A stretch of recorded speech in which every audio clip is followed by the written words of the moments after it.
دم باش تماشوان هجا خلق کنوج برنامه هفوینا آرکی مجرد ما ایرو لسر و یک لسر نرخاندنا روشا سیاسی روجاوای کردستانی هر وها نرخاندنا روشا انکسی انجمن اجتماعی کردی سوریه هر وها چند روزن بحثایی که تکرون کو پیشمرگی روجاوای کردستانی در باسی آخا روج آوا ببنج بو وی کیجی من واداریا برز سروک انجمن اجتماعی کردی سوریه برز ابراهیم برو برز تو خیر هاتی سپاس برای هر تشتیم پیروز باهیا پوستا دیا نودکن نها ام تخوازن سر روشا روجاوای کردستانی بگشتی نها روش چاوایی برو باشونی ود چه یعنی روش وبری سپاس جبوه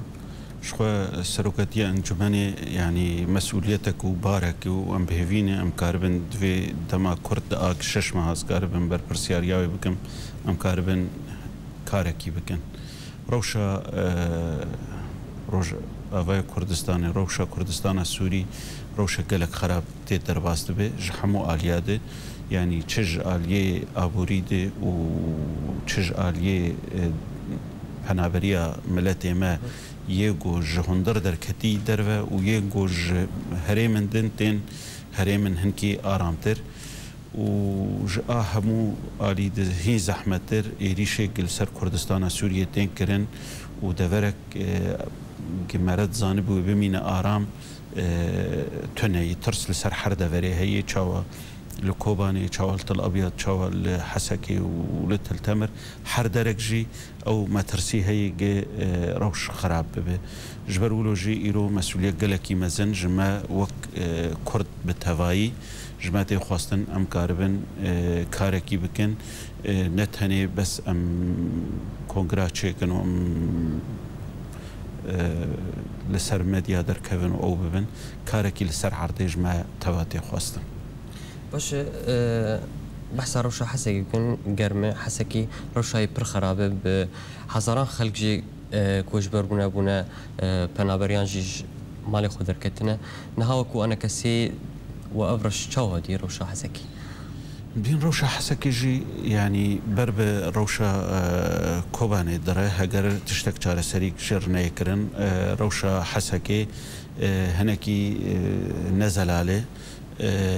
رژیم تید هیه یا پاکت تید هیه داعش تید هیه حریک لدورا خویه تقین پر ملت تید تنه تو پیشکتن تید چنابه یعنی روشا گلکی زحمته وقتی ملت دروجات بینه دنگ تقینا تنه ودگره او دوري جملت ودگره تایبت کردجی جارد يعني او توب نهتن ويدفري يعني إيرو مخططك هي جي خلق بنابر ببن باجاري حسكي أزنابي جم كرد بتناخوه كردي وعربي وخريستياني وي تفد بنابر بونه لي أم دزانن جي أفايا بتايبتي إيري شكل لسر كردا ولسر هريمان كردا جروج بروج كردا هريم طنقد بين حاصراندن وجغرافيا كردستان السوري بيطان كريم درباري باجاري حسكي إن كرد شبكن باش نجي وكو أنا كسي وندكارن شبكن وك باراستن يعني أو روشك تايبت يعني مثلا باراستني إما حطانها ام نب بجدارند مسألة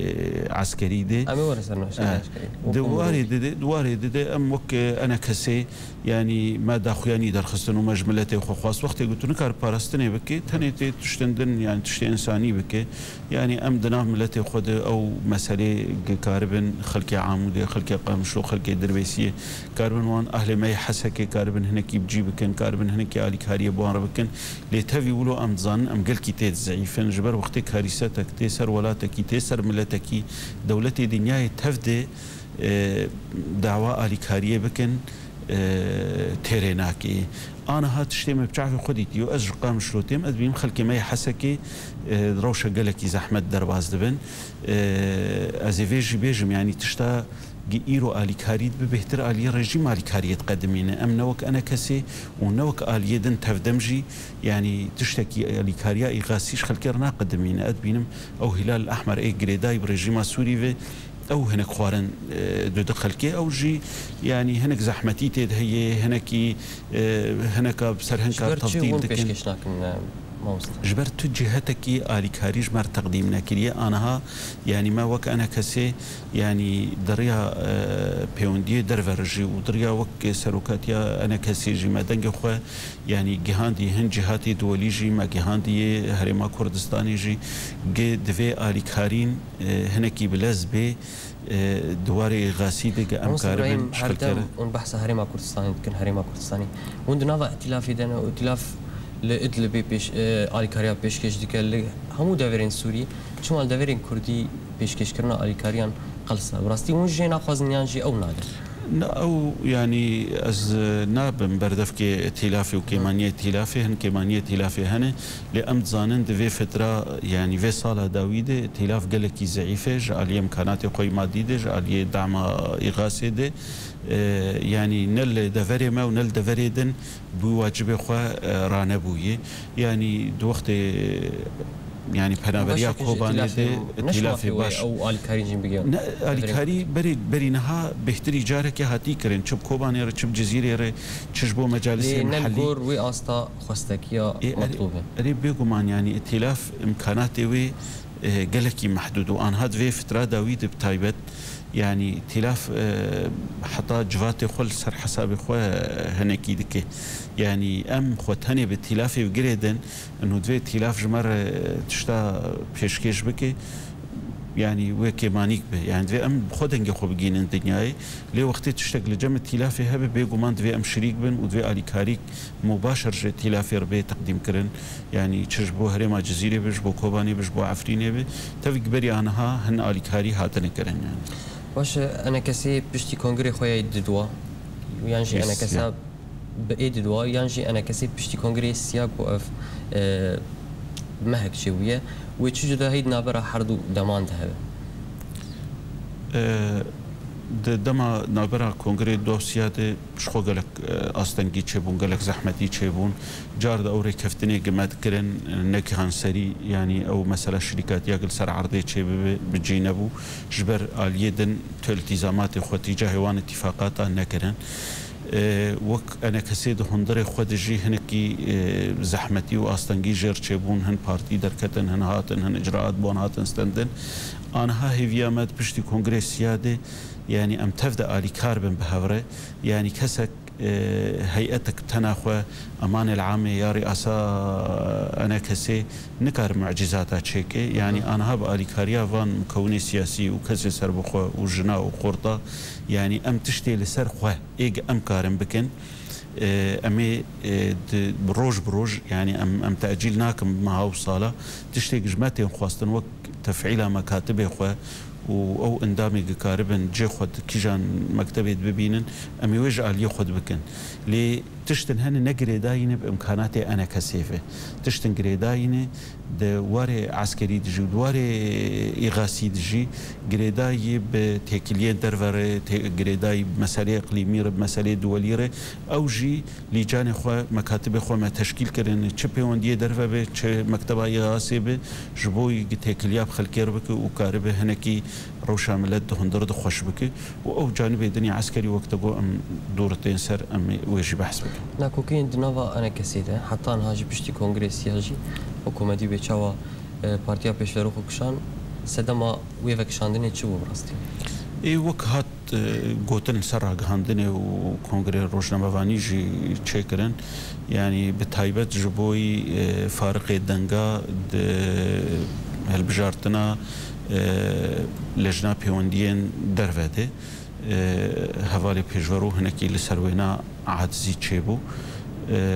جي بي دي او هات خويا كرنجو خوش لجاني انا كسي راوستينن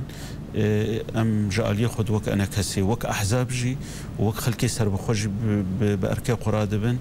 ووك سروكاتيا انجماني جي ام بكاري خرادبن ام كاربن فيناكو كيهان هلينن وام دبيجن قافن باش هاتن آفيتن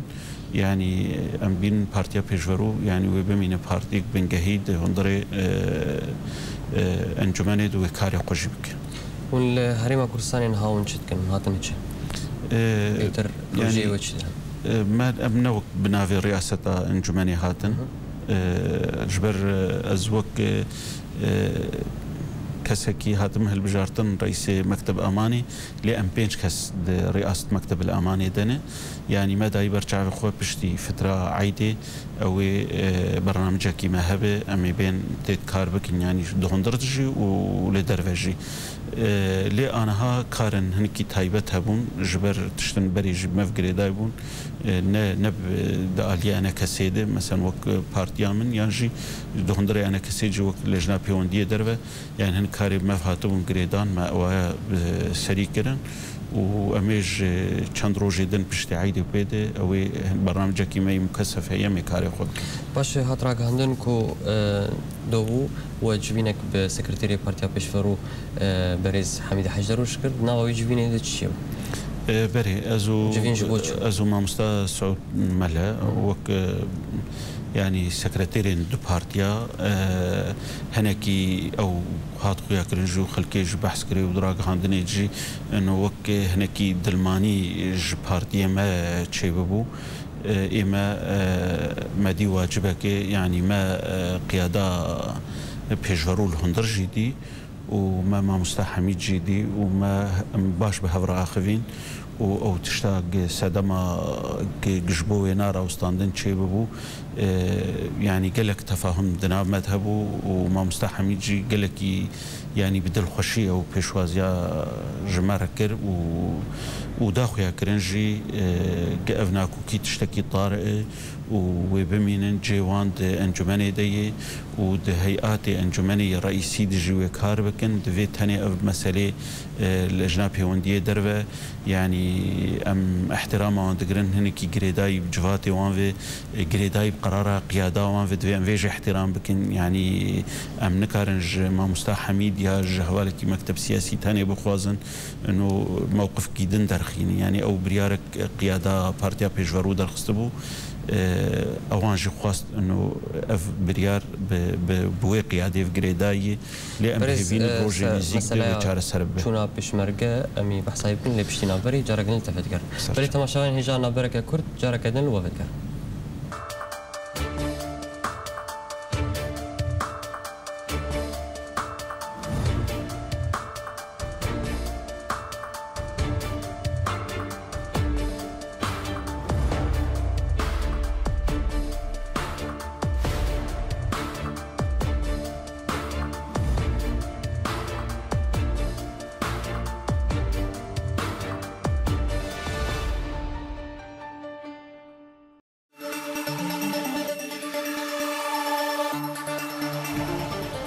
دوباره سلاو تماشاوان هجا ودگرن علی میوانی خواه بریز ابراهیم برو سروکی انجمن اجتماعی کردی لسوریه بریز بریان آوریش ما بحثاوی کردن میورن سر مسئله پیشمرگین روجاوای کردستانی افدمکه براستی لسر راگهاندنی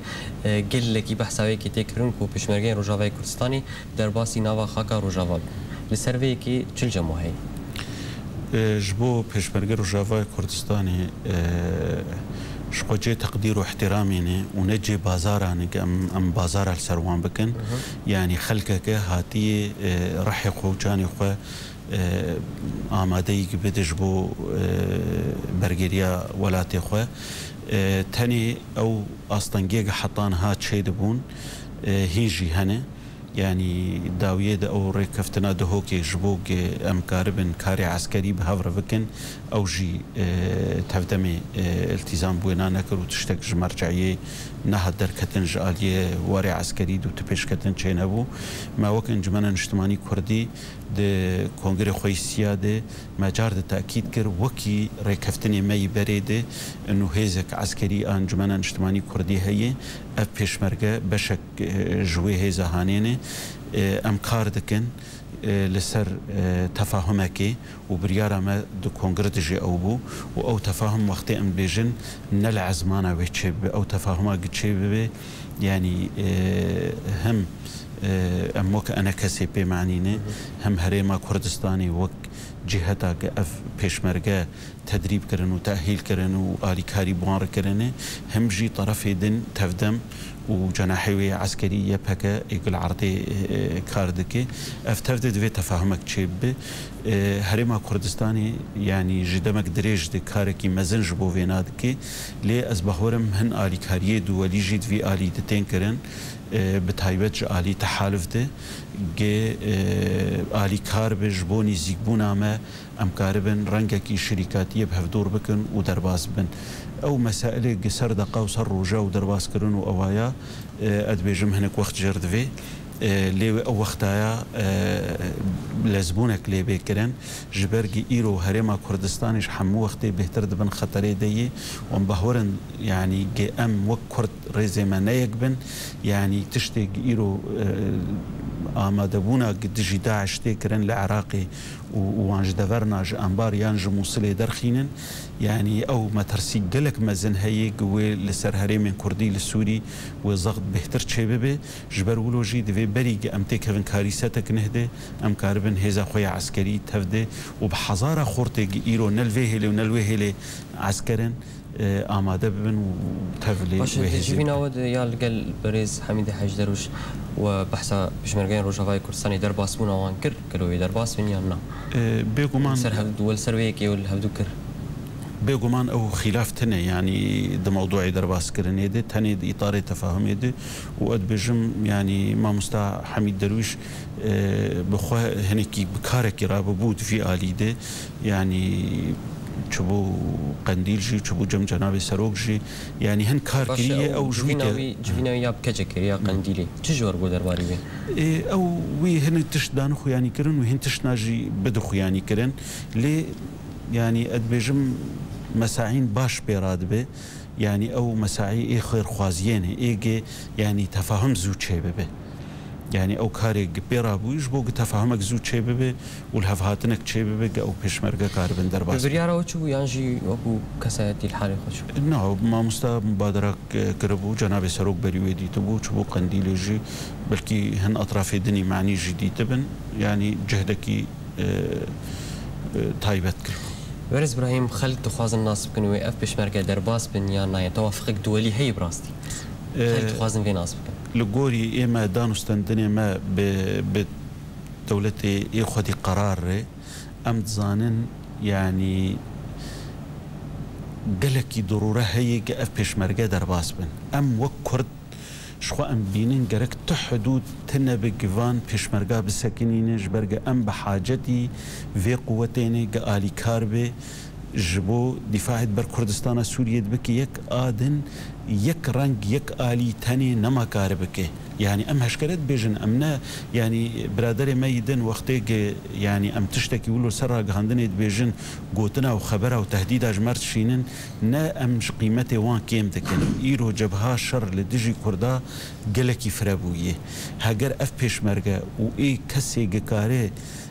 دوی مجالیت کار بکه گش لتف کار نبن و لتف کاری لشکری نبن یعنی اوی خطر گلکی مزن و درفتک هاتی قوا دولی جمعت هواد خوازگ ام لسر هف بن و دبینن ایرو نسر که یعنی امریکید همه خطابات خود بیجن کرد حلیفه کی باشن پیشمرگه حلیفه کی باشن شروانی لسوری جدناف کرداد حلیفه کی باشن گرک ام بنا هنکی وی درفتش دست خبر ندن و ام بلز وی کاری بکن یعنی ام بیجن نبیجن دور نزیک و پیشمرگه در باز ببن لتنی گریدایی بتفاهمه و جبرگ بی تفاهم در باز ببن یعنی او ما ترسي هي جي تشتكي سلبي المفاجأة. باش أنا بحثا لدوان سركردين يبكي عن جي بي دي لدجي فيكي درد كيفن درباري فيكي ونشد بيجن بي دي ناهيلة ونيتشبكن. باهوريا مد يعني او كسي فينات بيجن ريد كرن لبيشال هفهاتني و او قوتني وان جيخوا نقرن جبر قوتي دولي يعني كردستاني جهد خود كان جبوي يكرزيا كردا وكاربن دجي رهابي شربكن جولو خرطر وجوان تصريحات خرطر ايماج الي خود وك انا كسي يعني ام وتصعيدا دقوتنا دناكن يعني ام بندي وهيفيا انه دروجي نزيك ده امي کار به هفره بکن و پیشمرگه لهندر بن جبر ولوجی امنا خوازن آنها وکی اول مراد دکن گوید و چه مد بسکنن و قبول نکن و او نکن نه ام بیجن و بی قبول کرن جبر همه زیدن یعنی شرکاتی برژیم رته کرن شرکاتی بسوتور رته کرن به صناديد رته کرن به جيش الوطني رته کرن یعنی همو کسی قنج و خراب شركاتي تاني بانجمن اجتماعي كردير نايكرن اف نا بر يعني ناب خدمتك جبر جانديه نتوي كرديره يعني ام دخوازن اف برادر الخوفه قرن كاركي نتوي كردي لسر ما تفدا فرض به ام بري حركسي ام كرد تاني يعني دستقو بدن هف وام بيكاتيه دني دهري ميدجي تفاد ناف خود كاربن استيعاب بكن وقبول بكن او جي دفاعي بكن باش تجيبينا هو برز حميد حجدروش قالوا اني تفدمر جيبينا لدار خنيان درباري بيشمرغين روشاوي كردستان او نقري داي برونشنامه بما مستوى حميد درويش بريارك كونغري هي بريارك انجمن اجتماعي كردي هي انه امام امادنه جي باليكاريا راعي اتفاق دهوك جناب سروق برزاني ام كاربن يعني قافك نهبا فيجن دور نزيكا وش ما خواستك مي يعني او يعني آمده بون جر هي ما تكليو تبدأ قطبونه هاتنا بريم دربك ريان أنا حتى كليكا إيرو أو تكلي وك أنجمان وتفدم جهف قطبون جروجا لفجرا سياسي جوات خراوستان دي يعني أو تكلي قطبونه لإما جالي خده أم آمدنه أو تكلي فجرن لسر أساس اتفاق دهوكي وبرعاية جناب سلوك حتى أنها كوميتيا جيش كونغر هاتيه آواکرین درباره پیشمرگی روجاوای کردستانی او کمیته کاری خانه کریه سدم آوی کیچی او کمیته بناو نبویه يعني تو كوميتي نهاتنا آواكرن يعني بيشي وقت ديتني سياسي يعني قيادة مجلسي أمي تواصل أخو كاري خوي سياسي بفان أطراف معني ربكن دور هو أو يعني حاجة شيء ببقى لجنك شيء بد مسائل عسكري تنسيقي بكن وبيشمرگه خو گرتن گلو پره یانجی او دراف نجوار شکویه دابیم بکن اونو انا کسی براستی مقارن به کی بکن یا لا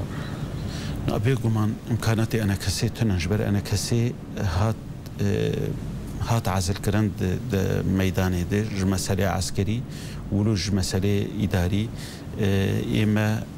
وقت ام بيجن دي اطار تفاهم كيدي شخو امزان اف بيشمرگه هرما كردستاني يعني جهدكي جلكي مزن وخبات جلكي مزن وكاركي جلكي مزن دبروان بيشمرگات كري حتى اف هيزاهان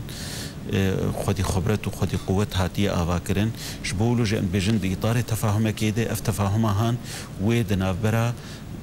ما وك أنا كسي وتفدمي وهريما كردستاني وتحالف جي هبد في اتفاق هاني قوات تحالف آجي إيرو قيادة شر رهابي دكي وآجي ما تفدات جينا هفدو برز إبراهيم هاجر أف تفاهم وكود بيجي نبو يعني سازان تكليد ناب براود قطبية بدربكر وتشي نبو وني بيشمرگه در باسكن يانا جارتنا دفي لهفهاتن شي يعني هاجر يعني بريار لجم آلية ده قوي بيشمرگه در باس نبي يعني افدك هفد جيتيا ملتي كرده ودبت تشتكي قلكي خراب وادبيجم حر كردك وحر كردستاني فيرا وشي قبولناك ما برينا هاج قوتي انا جم ام تقدير ذكن ظرفي وان وضعي وان تحالفاتي وان تيكليه وان بكير هاني بكير تناني ايرو يعني جاليكي التنسيق بدولة بقوات تحالف رهي جاليكي التنسيق بقوات نظام رهي جاليكي التنسيق بهن فان هيزي دني اي جريداين بنظام وهي امزان هنك عملي معقده لي جوانتي خواستن جوان مسائل هنا زو چاره سر بكن امجي كاربن شركات ياخذ باش هجر هاتو وتفاهم كرون درباس بون رجيم جينا بشار قام شلويه الحسكيه لهم رجاوي كردستان رجيم هي ونشار الرجيم يمكن يعني اف ويد اطار وتفاهم دد بهوريا مد حطانها موقف امريكا تجاه رجيم دي موقفها كي نزلالش بر تاني بري خداي ارهابي ومسروينانا مختلفا يعني محاربه شر داعش بكرن امسروينانا مختلفا لي يكج اصطنجي تشيد به الهريما كرديجي وهن هريمي ديجي قوات تحالف بري خناداي نظامي وما دام نظام موجود هريمي مدي او فتنتنا مكوناتها تشيد به حتى ناف كرداب خب خده يعني وقت بري انهاجي داخل يكرن او تهكيليه قلت آليكي تهكيليب رجيم رهبو آليكي تهكيليب قوات تحالف رهبه هناكي اصلا جات شيدك لي ازدوي بهوريه ده خيارات محدودا يعني جي درباس بونك تشيبه ورجيم موجود به معناه دفي قوي دولي ضغطك للرجيم كربن كتشافي خوش في درباس كرني بكري برس ابراهيم برسامية داوي بيدي وسركردين يبكي لدواني خدا دخوازن جوي هزا بشمرگه كي يمكن قالوا براستي بشمرگه كار كهرتنا كي سرعدي شي كهجر درباس بون جبوق ام تشتاج